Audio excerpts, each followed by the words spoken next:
Hello brawlers and jailers, Aaron here, back with another video. Welcome Wriothesley, our newest prison administrator in Genshin Impact. As always, I want to barrel right through this, so if you like my content and would like to support me, take a bite out of that chocolate crinkle cookie flavored subscribe button. But now that that's done, let's hop right into the overview. Wriothesley is our first cryo catalyst character in the game. He has a focus on acting as a main DPS unit with an emphasis on his normal and charged attacks. These attacks have the usual normal and no ICD, but an important thing to note is that his charged attack counts as blunt damage, which will shatter a frozen target. His elemental skill offers Wriothesley 50% interruption resistance and increases the base damage multiplier of his normal attacks for up to 10 seconds. Additionally, when normal attacking with his skill active, he will lose 4.5% of his maximum health for each hit. During his elemental skill, Wriothesley will generate 1 cryo particle every 2 seconds when he hits an enemy. This can lead to him generating 5 cryo particles while on field, but most of the time he will generate only 4 particles. His burst is an okay amount of cryo damage that hits 5 times and will also deal Usia aligned cryo damage once every 10 seconds in a large AoE. But that's all it does. No buffs, no debuffs, no utility at all, which in my opinion is rather underwhelming. His Ascension 1 passive is also rather underwhelming. His first Ascension passive grants him Gracious Rebuke, which is a buff to its charged attack once every 5 seconds when he dips below 60% of his HP, which should be at about 11,000 health. This Gracious Rebuke buff will heal Wriothesley for 30% of his max HP and will also increase the base damage dealt by his charged attack by 50%. This is fine, but it doesn't help too much since at C0 his charge attacks are not a significant portion of his overall damage output. Instead, it's mainly here to keep Wriothesley healthy. His Ascension 4 passive is better though, as it allows him to stack instances of 6% attack when his current HP changes. This passive can stack up to 5 times for a max of 30% attack and can help him a decent amount due to his base damage multipliers. This buff will net him a good 6% to 10% damage increase, which is usually pretty important. Okay kiddos, now that the overview is over, it's time for our base damage multiplier lesson. I mentioned this a bit in my Nouvellette video, but it hardly had any impact on him, so I didn't go in depth. Wriothesley is different as his base damage multipliers impact his synergies with other teammates, so let's go over it. A base damage multiplier is different from a percent damage multiplier, and it's relatively rare to see. The only sources of this multiplier in the game are Xingqiu's Constellation 4, Electro Traveler's Constellation 6, Yoimiya's Elemental Skill, Wanderer's Elemental Skill, Nouvellette's Ascension 1 passive, and Wriothesley's Elemental Skill, Ascension 1 passive, and Constellation 2. This multiplier is used right after the talent multiplier is multiplied with the scaling stat. Afterward, any flat damage bonus is added on top, which nets the base damage. This number is then multiplied by percent multipliers, the defense of the target, the resistances of the target, and then the crit value of the character to get the final number you see on screen. All of these numbers are weighed equally, and to get the highest damage possible, it's important to even out this scale. This is why most characters benefit much more from crit and percent multipliers rather than more of their base stat, as the base damage is already normally high, while the others all start out very low. However, a base damage multiplier makes building more into a base stat much more beneficial than it would be otherwise, as it acts somewhat like an inherent flat damage multiplier based on the character's initial base damage. In a sense, base damage multipliers work alongside flat damage bonuses and not with flat damage bonuses. This can be an issue for some characters that can utilize flat damage bonuses like it is for Wriothesley, since he relies much more on his base attack for his damage output. Attack buffs like the one Bennett grants is much more valuable than the flat attack buffs that the likes of Yunjin and Shenhe grant. Taking a quick look at the difference they each make to his damage output based on their base damage buffs alone, Bennett is straight up better than the other two. This isn't to mean that these other two characters are bad with Wriothesley, as they offer more than just their flat damage buffs. Well, at least Shenhe does. But the point is pretty clear. Major attack buffs will usually be out major flat damage buffs, unless you have a C6 Shenhe, who will easily be Wriothesley's best support since her flat damage bonuses are freaking huge. But we'll talk about that more in the team comp section. For now, let's move on to Wriothesley's combos. Wriothesley's best combo is quite simple, yet requires setup. Before you start off a rotation, he needs to be at less health, else he won't receive his Ascension 1 buff for his charged attack. So, kind of like Hu Tao, you want to decrease his current health by using his skill and then normal attack 5 times. Only then can you actually start the rotation. After swapping through his team, you're looking to use a full normal attack combo, charged attack, and then repeat that 3 times. Only 2 of his charge attacks will actually gain the benefit of his first Ascension passive, but the extra extra charged attack will still apply cryo, which is very important for his melts or for others to react off of. Then, if you have his burst, use it, but if you don't worry about it. His burst isn't a significant portion of his damage anyway. However, there may be times where you want to use Wriothesley for his cryo application, like if you want to have Xiangling melt a lot. In this case, a simple 1-2 charged attack and repeat will do wonders. Worst case scenario, you mess up, and now Wriothesley is melting, which can also just be a good thing. Wriothesley's talent priority is very simple. As usual, upgrading base stat multipliers is much more important, so leveling his normal attacks first is best, since that's where a majority of his damage comes from. Then it's his burst, which should always be leveled next, as it makes up a decent amount of damage. And finally, there's his elemental skill, which should still be leveled somewhat, but doesn't need to be leveled up super high. Wriothesley's constellations are all either just okay or kind of cracked. Wriothesley's first constellation is, as usual with Hoyoverse explaining things, unnecessarily long and confusing. On top of that, it also has some things stated that don't matter in the slightest, at least right now, so I'm going to sum up this entire thing for you. Also, they just buffed this constellation, and I don't really know why. First thing it does is it will make his Ascension 1 passives, Gracious Rebuke, charged attack damage increase, go from 150% to 200, which is really good. This buff can also now be procced once per 2.5 seconds instead of 5. Additionally, when in his elemental skills state, he will obtain the Gracious Rebuke passive after his 5th attack in his attack chain. What all this means is that he will go from having 2 charge attacks with Gracious Rebuke activated to 3, and this buff is twice as strong. The kicker is, not only will Gracious Rebuke proc even more, but it will now also always be able to proc, as before, Wriothesley could not consistently proc this buff with healers. Now he can be paired with Kokomi, Baiju, Diona, Bennett, and many other healers while still proccing this buff. This first constellation's impact on Wriothesley's damage has a lot of variance depending on the situation and what team comp is used. The variance is so huge that this buff can prove to increase his damage anywhere from 9% to 38%, averaging somewhere around a 20% damage increase. His C2 is an even larger damage increase, as it will increase the damage dealt of his elemental burst by 40% for each stack he has of his Ascension 4 passive. At max stacks, this damage buff will be 200% more damage dealt by his burst, which is insane. This will lead to his burst taking up a significant portion of his damage output and will end up increasing his damage output by about 23%, making it his second best constellation. Wriothesley's C3 increases his normal attack level by 3, a simple constellation, but simple doesn't mean bad. This small normal attack level increase leads to a pretty large 14% damage increase, which is very good. His 4th constellation is overcomplicated for no reason like his first. This constellation increases the healing he receives from his Ascension 1 passive from 30% to 50% of his max health. Additionally, when he overheals from any healing source at all, he will gain a 20% attack speed boost for 4 seconds, which will almost always be active. This buff will net him at most another normal attack chain, but that's about it. It also leads to about 6.5% more damage and some more cryo application. But there's a second effect to his C4, which can grant 10% attack speed to the entire team for 6 seconds if he is overhealed while off field. This usually does not matter since sub DPS and support units don't utilize normal attack speed. This passive won't even be procced that much anyway, since there aren't many team-wide heals in the game that Wriothesley actually wants to utilize since he has some good self-sustain. So while this passive is technically a passive, it might as well not be. Then we have Wriothesley's 5th constellation, which is his worst. This constellation increases his bursts level by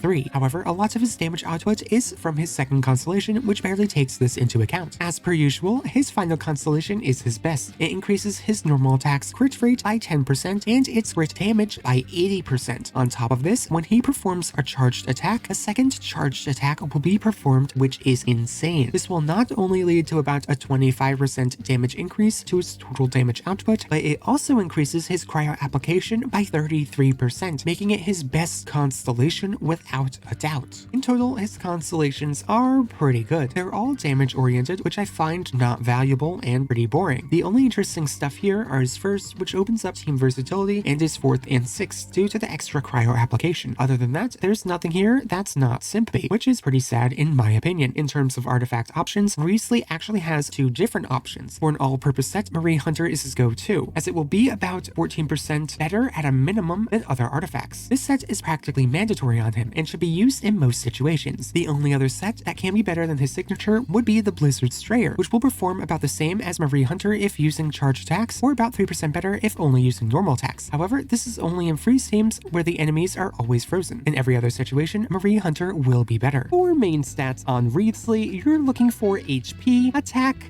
percent, cryo damage percent, and crit with almost no variance. In terms of substats, looking for up to 150% energy recharge is fine if you want to reliably use his burst. However, in most situations, this is usually not worth it. Instead, focusing mostly on crit stats with some attack and elemental mastery, depending on the comp, is usually better. Constellations change his energy recharge priority though, since his second makes his burst insane, but later constellations benefit his normal and charged attacks more. Generally speaking, actively building into energy recharge is the better option when you have only his first and second constellations. For weapon options, Wriothesley seems a lot like every other main DPS Catalyst character. His best weapon options are his signature and Tule's Remembrance, as they offer a high attack for him to scale off of, some crit stats, some attack speed, and a normal attack damage bonus. The reason why Cash Flow is superior is only because this weapon also offers attack percent and charged attack damage bonus on top of the other stats. But there's barely a difference between these two weapons, so if you have Tule's, that will do perfectly fine. The weapon that comes after mostly depends on composition. For his personal damage output, Skyward Atlas would be third due to the large attack stat, elemental damage bonus, and the decent passive damage. However, in situations where Wriothesley has a large amount of base damage, like when paired with Bennett, the Woodsmith ends up outperforming Skyward Atlas until Skyward Atlas is at its second refinement. Some other good options are the Blackcliff Acket and Memory of Dust, but both of these options are niche and don't do as well as Skyward Atlas in terms of damage output on top of being niche. There's also the Lost Prayer, which is actually a pretty good stat stick option for the crit rate. However, it offers pretty much nothing else other than move speed. These few buffs allow it to only just outperform Wriothesley's best free-to-play option by about 4.5%, making it just a mediocre stat stick. After that, though, we have his best free-to-play weapon, that being Flowing Purity, as it grants him a crap ton of attack and a lot of elemental damage bonus. Since Wriothesley can also consistently heal himself, he's able to instantly proc the passive effect. This weapon is really nice, and if you don't have any of the other ones up above, this one will be your best pick. I see no reason to use any other weapon than these two options, as everything else is rather niche and or deals less damage while also being harder to get. Before we move on to teams, we gotta talk about synergies. Wriothesley has 3 specific supports that are better than any other support in the game. These would be Bennett, Shenhe, and Kazuha. Bennett offers some insane attack buffs that will take Wriothesley's damage to the next level. On top of this, the instructor set will help Wriothesley melt insanely hard, and will make reaching his minimum elemental mastery requirement extremely easy. He also has the benefit of being a great healer for his team and Wriothesley, which will be very comforting, but it also means that Wriothesley won't have an Ascension 1 passive effect. Despite this, his buff is so strong that using him over any other Pyro character will usually lead to more damage. Kazuha is another character that works insanely well with Wriothesley because it's Kazuha. He will be the general best pick for Wriothesley, but Sucrose can be the better option in melt teams due to her elemental mastery boost. Shenhe is a mix between the two, as she offers a large flat damage increase for Wriothesley that can compete with Bennett's attack buff, but she also offers some of the percent damage bonuses and resistance shred of Kazuha. However, she has some issues. Since her damage buff has a small quota, Wriothesley will get through all of it by the time he starts his second normal attack chain or immediately after his burst. Since Wriothesley cannot swap back into Shenhe for her to apply her buff again without his own buff disappearing, Shenhe will usually work best as a cryo-specific replacement for Kazuha. Generally, all teams will have 1 or 2 of these units in them, except for some really niche or specific team comps. Speaking of team comps, up first is the one on everyone's mind, Freeze teams. While he may shatter with his charged attacks, he will still usually apply enough cryo with his normal attacks to keep a freeze or a constant. But if you want to perma-freeze, normal attacking will be fine. Kazuha, Yolan, and Layla will be very good options here, as 2 will largely boost his damage, while the other will offer cryo resonance and will protect him. If you have her C4, Layla can also offer the occasional damage buff, though it won't proc often. However, using Kazuha, Shenhe, and Jingshou will usually lead to a higher damage output. Here, he will perform very well, though he will still be outperformed by Ayaka. Ayaka will simply be the better unit in freeze teams, since she deals about 9% more damage than Wriothesley in single target, and she will deal about double his damage in AoE content. Up next are his melt comps with 2 variants. One would be based on both his and Xiangling's damage, as he can both enable Xiangling to melt due to his fast cryo application while also melting himself due to Xiangling's fast pyro application. The benefit of this comp is that Kazuha can also be used to buff either one or both. The other variant would be a similar burning melt comp that Ganyu would use. Here he will perform extraordinarily well and will output some insane insane damage numbers. Because he can melt very effectively, he can and will end up outputting some insane damage. It's so much so that he will perform about 27% better than Ganyu in single target content, though she will still outperform him in AoE. Since he is mostly focused on normal attacks, he can benefit from being used with Xing Shou, which also means that they can facilitate a fridge comp pretty easily. While they won't be able to keep the cryo aura up as easily as if the cryo character here was Kaya, he will make up for it in the fact that he will output more damage than Kaya would. Because he can work well in fridge teams, Wriothesley can also work well in fridge variants like Hyper Fridge and, more importantly, oven teams. In these comps, Toma would output a crap ton of damage while offering some normal and charged attack damage buffs. Toma also has the small benefit where he can help Wriothesley stack his Marie Hunter set almost instantly due to Burgeon, though this won't help that much. Xing Shou and Toma also help protect Wriothesley so he won't die while Nahida is here because she's broken. Before we move on to his final rating, I want to discuss the situation between him, Ganyu, and Ayaka that I mentioned somewhat before. Wriothesley is a cryo unit that excels best as a main melt DPS. He deals an intense amount of damage and proves to be one of the best in the game when enabled. This used to be what Ganyu was best at, so does the introduction of Wriothesley make Ganyu useless? No, not at all. Ganyu excels at being an all-rounder. She competes with Shenhe as being an amazing cryo sub DPS support, she competes with Ayaka as a main freeze DPS, and she competes with Wriothesley as a main melt DPS. She's great in a lot of slots, just not the best. The others might beat her out in terms of their specific jobs, but when trying to flex them into the others, they don't work as well as Ganyu would. So I see them all as rather equal in value. Shenhe is still the best cryo support, Ayaka is still the best freeze DPS, Wriothesley is the new best melt DPS, and Ganyu is still the best bang for your buck since she can do all of their jobs, but usually slightly worse. Finally, let's move on to the rating. Wriothesley deals an immense amount of damage, especially when utilizing melt. In this case, he's just slightly behind the likes of Hu Tao, Al-Haytham, and the Raiden Shogun. Outside of this, his damage is still pretty good, but not up to par with some of the elite, especially in AoE content. But then again, would I rate Hu Tao's personal damage output based on her in a Hyper Bloom team? Yeah, no. Wriothesley is getting a 4.5 here. For elemental application, Wriothesley has a good amount. What really puts him overboard is the fact that he's a catalyst, which allows him to constantly keep the cryo aura up on a target. He also has just enough elemental application to keep a target frozen using just his normal attacks. On top of this, his application is very easily controlled, which is incredibly important as it allows the player to choose if they want Wriothesley to proc reactions or for him to enable reactions. However, he cannot apply cryo well in an AoE, and he can't apply it at all while off-field. So with these things in mind, I'm just going to put him at a 3 for slightly above average. Then we have his offensive utility, which outside of allowing Xiangling to vape, he has none. So I will give him a 0.5 out of 5 here. Over the course of his skill, he will generate either 4 or 5 particles, but most of the time it will just be 4. This is the average amount of particles, but since he needs to be on field for 8 seconds to get these particles, I'm going to give him a below average score of 2. In terms of defensive utility, all he has is his self-healing once every 5 seconds and 50% interruption resistance, which is not very high. So I will give him a simple 1.5 out of 5 here, and I think I may even be generous giving him that. And finally, we have his flexibility and versatility. Since he's only on field, and since he's cryo, he can't be too high up on the list. But since he does have synergy with normal attacking supports, I think he earns a solid 2 out of 5. With all that in mind, I'm going to have to give Wriothesley an average score of 2.5 out of 5 stars. But now it's time to pass the convo on to you. What do you all think of Wriothesley? Do you think I was wrong about anything? Do you expect more from him? Maybe less? Do you intend to pull? Tell me your thoughts in the comments down below. But with that, I will get out of your hair. Thank you all so much for watching, and I hope to see you all next time. Bye bye.